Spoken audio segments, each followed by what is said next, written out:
So we're here with Alexandria Smith for an interview about her installation at the Davis Museum. And Alexandria Smith is a mixed media visual artist whose work explores themes of hybrid identities, domesticity, sexuality, time, and space. She earned her BFA in illustration from Syracuse University, MA in art education from New York University, and MFA in painting and drawing from Parsons, the New School for Design.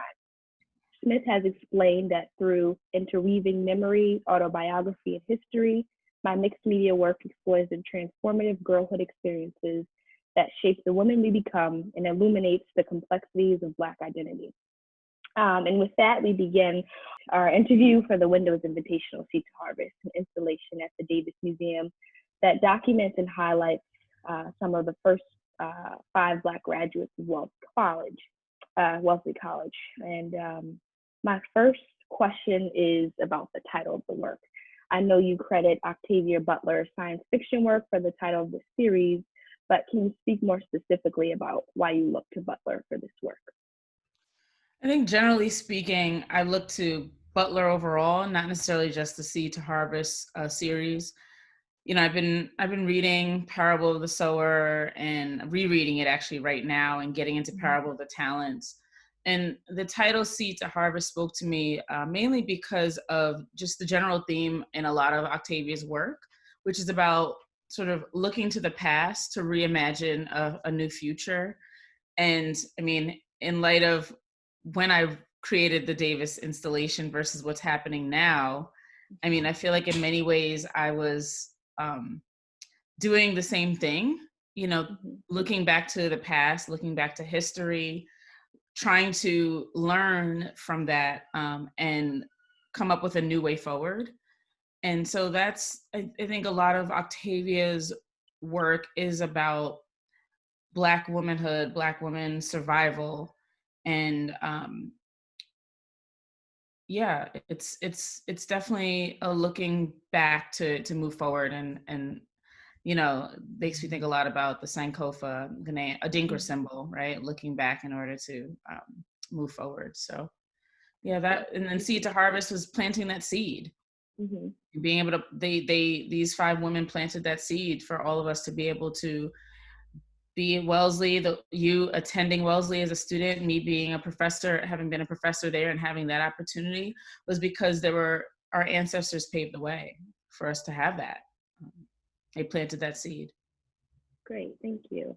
And so you mentioned the 5 women. How did you come to feature these specific 5 women, and what was the importance of highlighting them on Wellesley's campus in such a central location in terms of where, you know, that most students walk past the Davis Museum to get to class and to go to extracurricular activities? Why was it important for you to situate it there?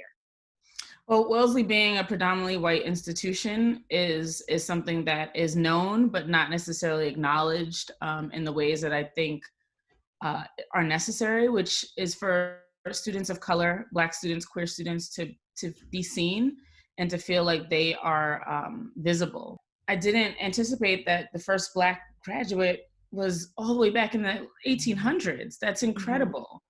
And I always believe, and I say this to my students of all ages, that you can't be what you can't see.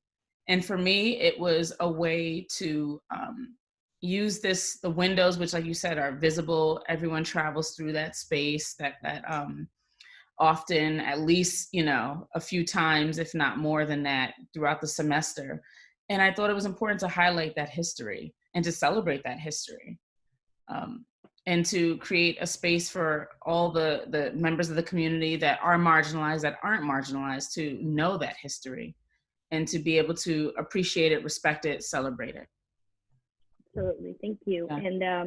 And going more towards understanding that history and the shared history of those 5 women, can you talk about the family crest that you created within their portraits?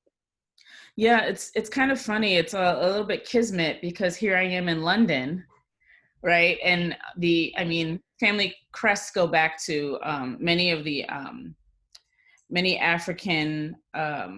It's not historically British, right? And I think that it's seen as being something, the royals, royal family, royal crest, being associated with Europe. But that's not the case, right? There are many African tribes that have used and developed family crests long before. And that history is also lesser known. And so I thought, I didn't want to just put their faces on I wanted to make sure their faces were visible, that they were seen so we could identify them. I didn't want to abstract them too much. Although my work blurs the boundaries between figuration and abstraction, I didn't want to abstract their faces, right? Because then that would have been another form of erasure. And I thought that it was important that we see them, we know who they are. So I thought it was important to find a way to bring my own symbology, my own history to the shared space of the Davis Museum and Wellesley College and illuminate these women. And so the crest, it was just research. It was a really difficult project. What came to mind was Noah Davis and the Underground Museum in Los Angeles. And I feel as if the crest that Noah Davis made for the Underground Museum, he's since passed on, amazing, incredibly prolific painter. His paintings, I saw his show David's Werner not too long ago, brought me to tears. There are very few paintings that have brought me to tears, and I was bawling in David Werner's gallery. I traveled from London one of the reasons I traveled from London was to see that show. So I've never seen all of his work in person. And I visited the Underground Museum every time I'm in LA. Karan Davis, his wife, continues to run it. Incredible space for Black people, right? In the Black community that's been neglected or seen as not being, needing to have art available and accessible to them, or not valuing art. And that's why they brought together the Underground Museum and these amazing, put on these amazing shows. But when I visit, the Underground Museum, there's an altar for Noah, and there's a crest, and one of an incredibly profound quote of his that I'd have to pull up. But I was always struck by his crest. I bought a glass, so I have it with the crest on it. And I was thinking that I wonder, and I'm pretty sure that had an influence, now that I have some perspective from the show, from the installation. I'm pretty sure that the crest that he created for the Underground Museum and that space in general had a huge impact on and inspired this installation, and this desire to create a family crest for women that, we as Black people we mostly don't know where we're from. That was taken away from us. And so how can you create this history with the information and the resources that you have, even if you don't know exactly what that history is, right? There's still a history there. Even if you only know your mother, you only know your grandmother's history, it's still something to be appreciated. There is still a legacy that's valuable. Absolutely. That's really interesting in thinking about these individual portraits and how you're stitching together archival photographs using digital technology. And you talked about interweaving this fragmented history. So I'm curious, what computer techniques did you use when creating these portraits, and how that can further contribute to your sense of piecing and stitching together digitally, but also a bit physically? Yeah,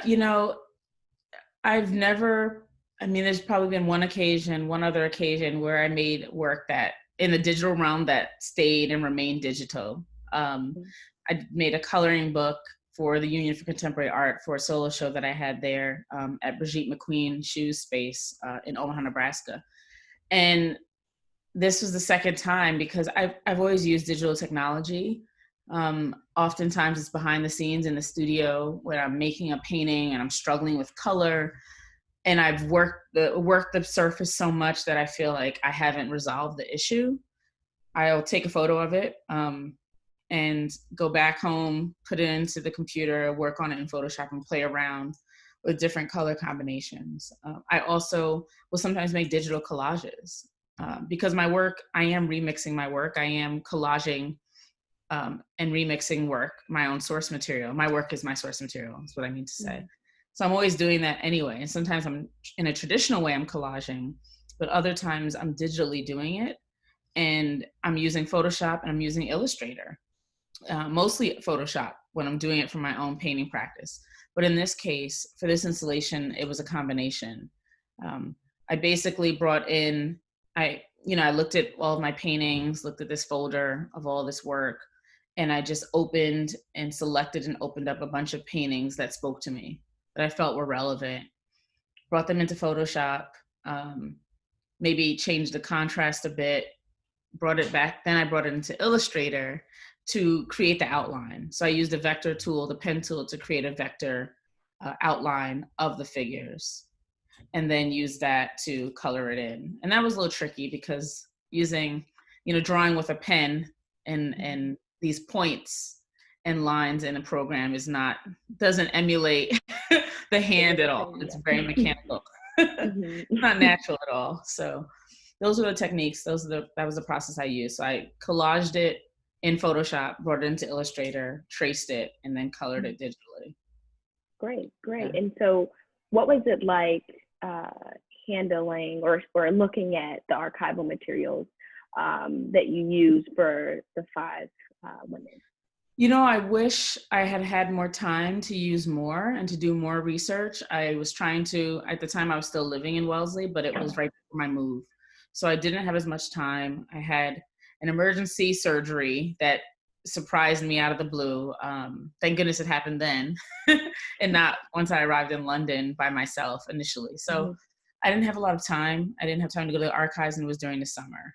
So I did a lot more research online and briefly, took some drives around Wellesley to try to find some of the homes that were along the Underground Railroad trail, and just sat in the space a little bit physically, and then did a lot of online research. But I would have liked to have done more to make it more extensive. Oral history, interviews, with members of the community, get involved with the Schlesinger Library in Boston, which I did digitally, but I wanted to physically engage more. And I just, because of the circumstances, unfortunately, wasn't able to. But it was exciting to have the opportunity to unearth this history that I didn't know existed until my final year at Wellesley after being there for 3 years. So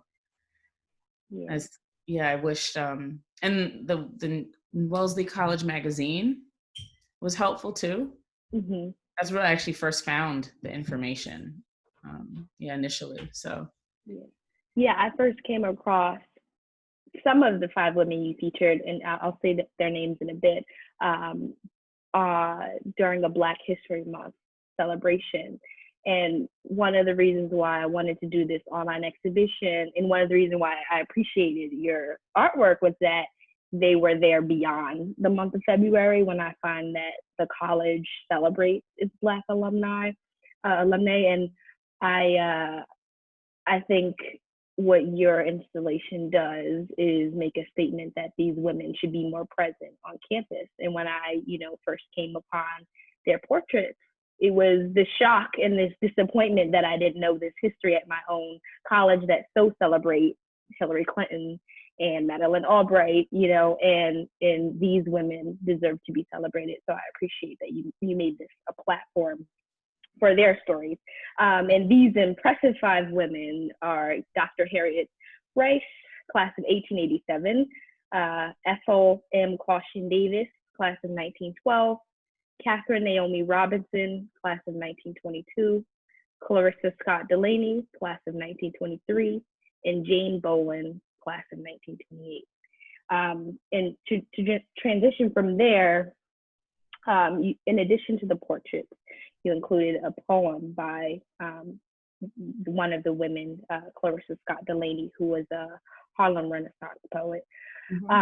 So I'm curious how the conversation between visual art, literature, and poetry create this fuller picture of these women's lives.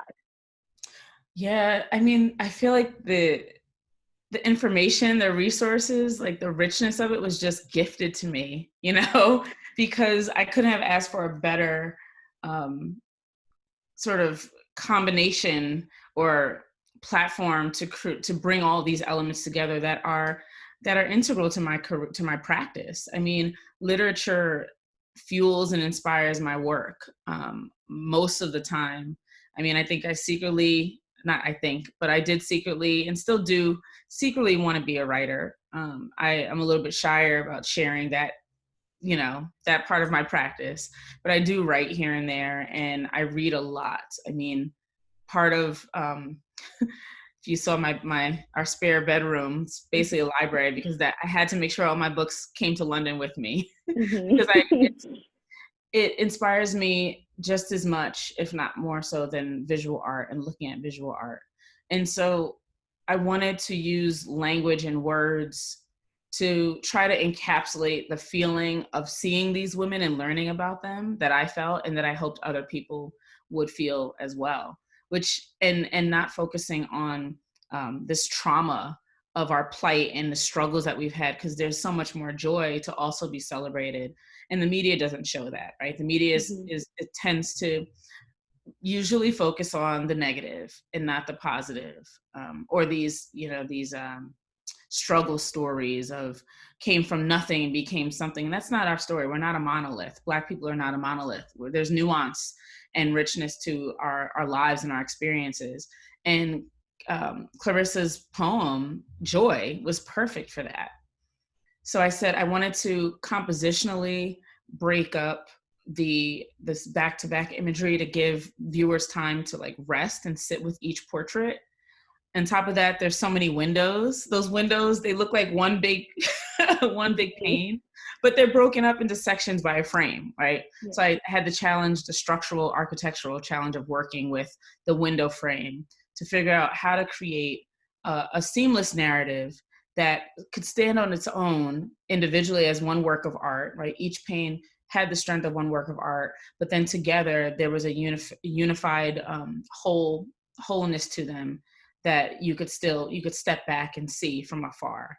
So I had to work with both this intimate engagement as well as this distant engagement, because you can see them almost from the quad, or coming down the steps, which is pretty far away. It's a couple of blocks, right, before you can actually see what they are. So I had those challenges to work with. And essentially this was technically this is my first public installation, not my first commission, but the first, public commission installation that was in an outdoor space technically. So it was tough. And so the literature, having Joy there, that poem, and figuring out how to break it up was a welcome challenge, and I enjoyed it. And it's just a beautiful poem, and it's lyrical, and it flows with the space and the changing seasons and these women's lives and their stories and experiences, which are, there's so much more to learn about them, I think, that isn't out there. So it wasn't difficult. That was the easy part, I think. I do want to say that those symbolic elements are quilt patterns that were used to convey messages along an Underground Railroad. I didn't say that before, but I will say that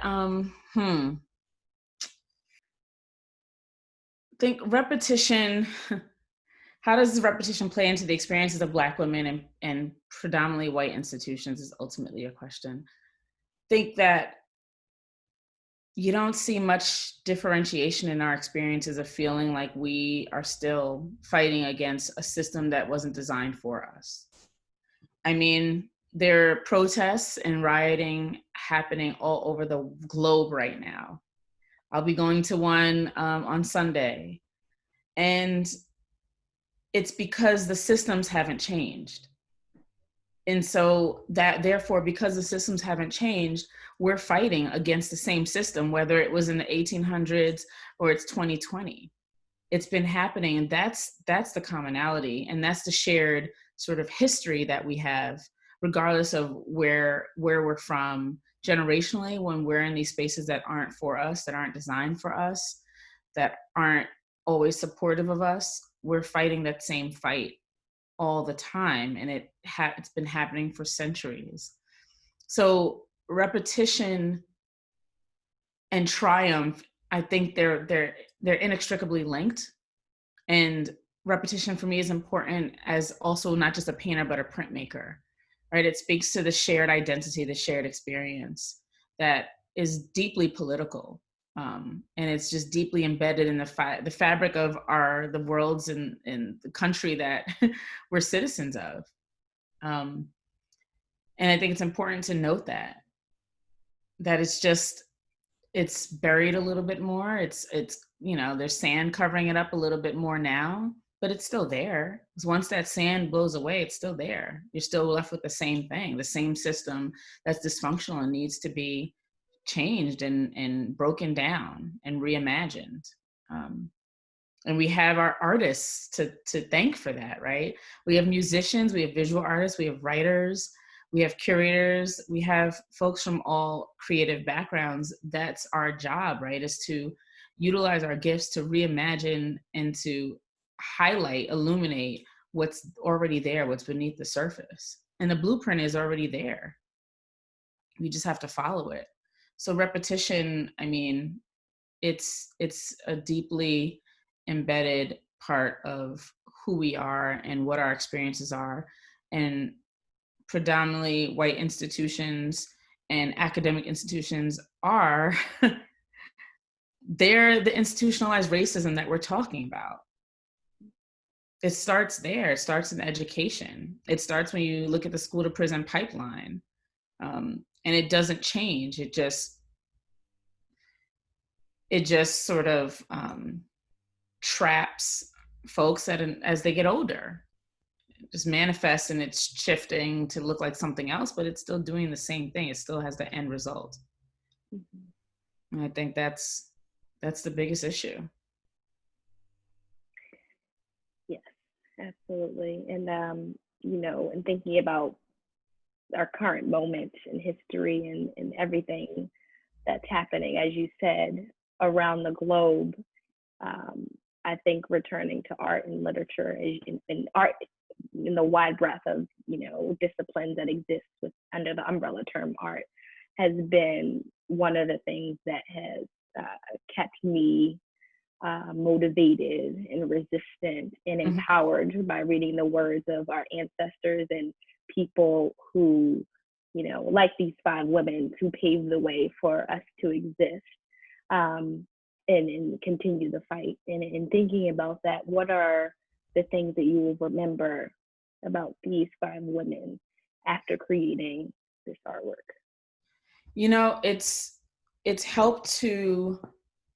This project came about at the same time that I was working on my show at the Queens Museum, which is also about bringing to light these stories that have been erased, or the attempted erasure of stories of the African burial grounds throughout, the U.S. They exist everywhere in every state.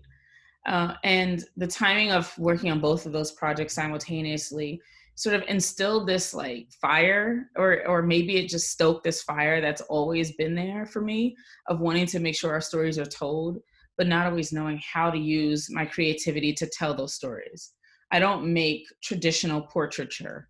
I don't make work that is necessarily welcomed in the art world or in these spaces like galleries and museums. And I recognize that. And I still do what I do because it feels most genuine and honest way of working for me.